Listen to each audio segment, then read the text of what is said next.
Halo peserta didik semuanya, bertemu lagi dengan saya Mr. Donald Manalu. Jadi pada video pertemuan kali ini, Sir Donald akan menyampaikan tentang lanjutan pembelajaran kita pada minggu lalu. Jika pada minggu lalu Sir Donald sudah menyampaikan tentang tokoh-tokoh pejuang nasional, jadi pada kali ini saya akan menyampaikan tentang tokoh-tokoh pejuang daerah.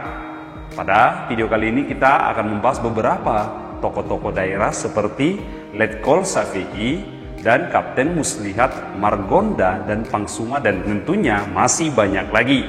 Jadi supaya kamu lebih mengenal tokoh-tokoh pejuang daerah di Indonesia dalam memperjuangkan kemerdekaan Indonesia, silahkan nih kamu simak penjelasan video pada materi kali ini. Jadi simak terus ya. Materi bab 5 Sejarah Indonesia kelas 11. Tokoh-tokoh pejuang daerah dalam memperjuangkan kemerdekaan Indonesia. Sebelumnya, perlu kita bertanya apa yang dimaksud dengan pejuang daerah ataupun tokoh-tokoh pejuang daerah. Jadi mereka yang disebut sebagai tokoh-tokoh pejuang daerah adalah mereka yang berjuang di daerah masing-masing. Jadi mereka ini berjuang sama-sama untuk bahkan memberikan dampak positif, baik itu untuk merebut kemerdekaan maupun mengisi kemerdekaan Indonesia yang mempunyai dampak bagi banyak orang. Biasanya setiap tahunnya ada beberapa pahlawan daerah yang ataupun tokoh-tokoh daerah yang diangkat oleh presiden menjadi pahlawan nasional. Sekarang tentu kita bertanya dulu, siapa saja pejuang daerah yang kamu tahu? Mungkin kamu tahu beberapa orang pejuang daerah yang berjuang untuk daerah masing-masing, yang tentu jumlahnya sangat banyak di daerah masing-masing. Sekarang kita lihat, kita mengenal tokoh yang pertama adalah Letnan Kolonel Syafi'i. Letnan Kolonel Syafi'i atau dipanggil Bang Pi merupakan putra asli daripada Betawi di Jakarta. Beliau ini pernah menyusup ke tangsi militer atau ke pusat militer Belanda dan meledakkannya seorang diri. Bayangkan, nekat dan mempunyai keberanian untuk menyerang musuh dengan sendirian. Letkol Syafi'i itu gugur dalam pertempuran penumpasan PKI ataupun komunis melawan musuh di Madiun pada tahun 1948. Artinya, mulai daripada penjajahan Belanda sampai pemberontakan PKI, beliau turut serta dalam membela negara kesatuan Republik Indonesia. Oleh karena itulah Gubernur DKI Jakarta pada masanya maka memberikan Letnan Kolonel Imam Syafi'i beserta teman-temannya itu diberikan gelar sebagai pahlawan Betawi ataupun dikenal dengan pahlawan daerah DKI Jakarta. Mereka yang berjuang untuk negara tanpa memikirkan pamrih. Itulah yang disebut sebagai pahlawan. Tokoh yang kedua adalah, mungkin kita mengenal yang kedua adalah Kapten Muslihat. Lahir dengan nama lengkap Tubagus Muslihat pada tanggal 26 Oktober 1926. Yang merupakan seorang pemuda yang berasal dari Banten tetapi besar dan terkenal di Bogor. Pada masa saat penjajahan Jepang, dia ini menjadi anggota PETA. Kemudian dia menjabat sebagai Cudanco. Ketika Jepang kalah, nanti kita tahu ketika Jepang kalah pada masa Perang Asia Timur Raya melawan Sekutu, semua tentara PETA itu dilucuti senjatanya, artinya segala senjatanya diambil dan mereka dibebas tugaskan. Tapi disinilah Kapten Muslihat itu melarikan diri dan membawa sebuah senjata api. Di sini dia memilih bergabung dengan BKR, Badan Keamanan Rakyat, yang kemudian nanti berubah menjadi TKR, Tentara Keamanan Rakyat. Pada Oktober 1945, tentara Inggris yang dikenal dengan tentara Gurkha dan Nica Belanda itu mulai memasuki Bogor.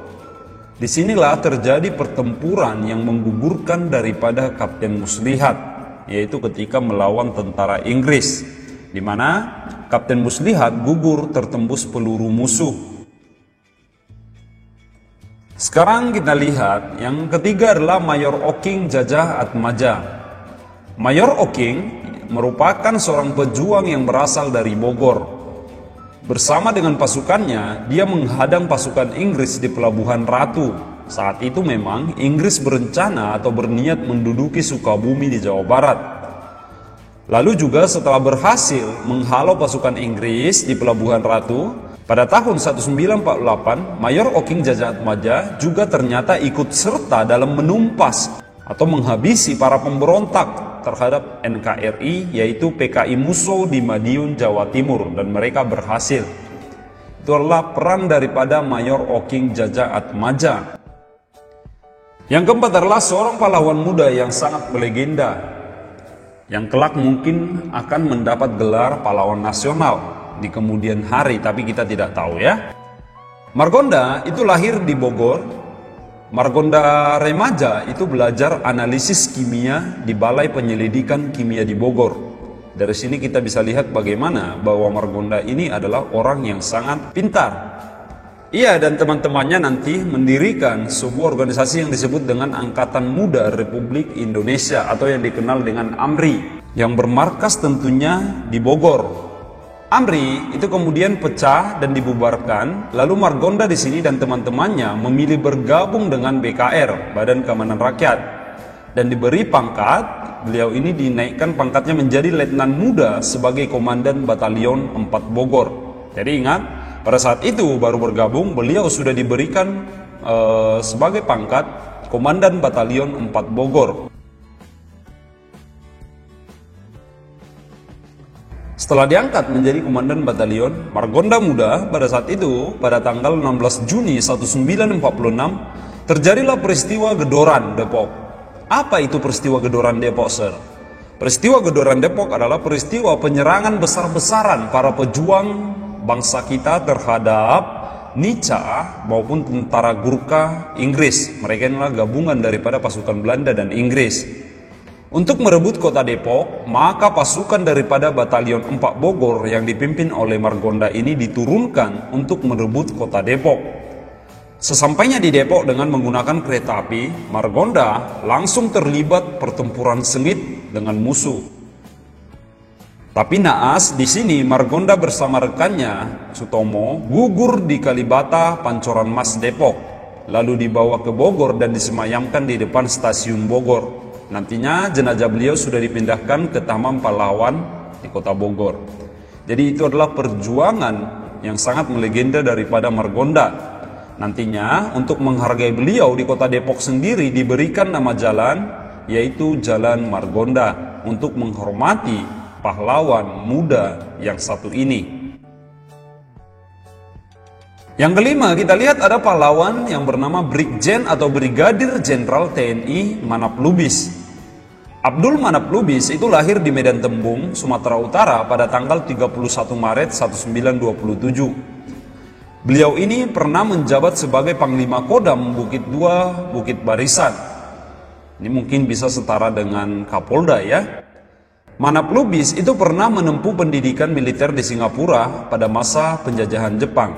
Bayangkan, pada masa penjajahan Jepang, Manap Lubis ini sudah disekolahkan oleh Jepang dengan masuk ke dalam Akademi Kaigun Angkatan Laut Kekaisaran Jepang. Jadi salah satu angkatan laut yang memiliki profesionalisme atau angkatan khusus. Pada masa agresi militer Belanda I, Manap Lubis bersama temannya Ricardo Siahaan dan Lahi Raja Munte itu memimpin Tentara Nasional Indonesia dalam pertempuran di Lubuk Pakam. Mereka sempat menghadang pasukan Belanda di sana. Setelah serangan tersebut, lalu Lubis dan teman-temannya menyeberangi Sungai Seular untuk melakukan serangan balasan terhadap Belanda yang telah menduduki tebing tinggi di Sumatera Utara. Nantinya setelah kemerdekaan, Manap Lubis itu dipercaya untuk menjabat sebagai Panglima Kodam 1 Bukit Barisan pada tahun 1961 sampai 63. Itu adalah bukti kepercayaan yang diberikan negara kepada Brigjen TNI Manap Lubis. Manap Lubis akhirnya nanti meninggal dunia pada 6 Agustus 1996 dan jenazahnya beliau ini dimakamkan di Taman Makam Pahlawan di Kota Medan. Jadi beliau layak disebut sebagai pahlawan daerah yang berjuang untuk mengusir penjajah dari Negara Kesatuan Republik Indonesia. Tokoh yang terakhir datang dari Kalimantan. tokoh yang sangat melegenda dalam sejarah Kalimantan ini bernama Pangsuma. Pangsuma itu merupakan pejuang kemerdekaan Indonesia yang bergerilya di Kalimantan Barat. Pangsuma merupakan orang biasa yang berjuang membebaskan daerahnya dari penjajahan Jepang. Meskipun beliau gugur nantinya di tangan teman seperguruannya yang memilih berkhianat bersama Jepang. Bayangkan, beliau gugur di tangan pengkhianat, yaitu orang Indonesia yang memilih berkhianat dan bekerja sama dengan Jepang. Sebenarnya latar belakang perlawanan Pangsuma itu lahir dari perbudakan pada masa Jepang, di mana katanya sangat menyengsarakan rakyat, di mana laki-laki disuruh bekerja selama bertahun-tahun tanpa diperhatikan kesehatan dan kesejahteraannya. Lalu sebagai masyarakat Dayak, beliau angkat tangan lalu mengumumkan perang dengan Jepang. Berbekal keberanian inilah dan berbekal juga sebilah sabur. Sabur itu apa? Sabur itu adalah sejenis senjata tradisional Mandau, yaitu senjata tradisional Dayak, yaitu berupa parang panjang, senjata khusus khas Dayak. Pangsuma di sini bahkan ternyata sangat ditakuti oleh Jepang. Pangsuma setelah itu berhasil membunuh 3 pimpinan Jepang di 3 lokasi yang berbeda. Bahkan beliau sempat membuat pendudukan Jepang sangat khawatir terhadap masyarakat Dayak. Karena kehebatan daripada Pangsuma ini bisa membunuh 3 pimpinan Jepang di 3 lokasi yang berbeda. Sehingga panjang akal nanti pemerintah Jepang membayar teman seperguruan daripada Pangsuma yang sama-sama memiliki ilmu sakti. Nanti Pangsuma akhirnya bisa dibunuh oleh tentara bayaran ataupun pasukan bayaran yang telah bekerja sama dengan Jepang, yang ternyata bukan lain adalah teman seperguruan daripada Pangsuma itu. Pangsuma ditembak di bawah jembatan dekat dengan dermaga Meliau. Makam daripada Pangsuma ini dimakamkan tidak jauh daripada dermaga Meliau itu sendiri, yaitu tempat terbunuhnya Pangsuma. Untuk menghormati jasa-jasa Pangsuma hingga saat ini di Kalimantan, dibangunkanlah patung daripada Pangsuma untuk menghormati keberanian dan kejujuran dan ketabahan daripada Pangsuma untuk melawan segala penjajahan di Indonesia. Jadi hal ini perlu kamu contoh sikap-sikap yang dicerminkan oleh seluruh pahlawan yang ada di Indonesia, yaitu sikap pantang menyerah dan membela kebenaran. Itu adalah sikap yang ada pada setiap pahlawan. Jadi itu dia tadi materi tentang tokoh-tokoh pejuang daerah dalam memperjuangkan kemerdekaan Indonesia. Ingat selalu pesan yang disampaikan oleh Bung Karno, proklamator bangsa ini, jas merah, yaitu jangan sesekali melupakan sejarah. Jadi sekian yang dapat Serno sampaikan, saya ucapkan terima kasih.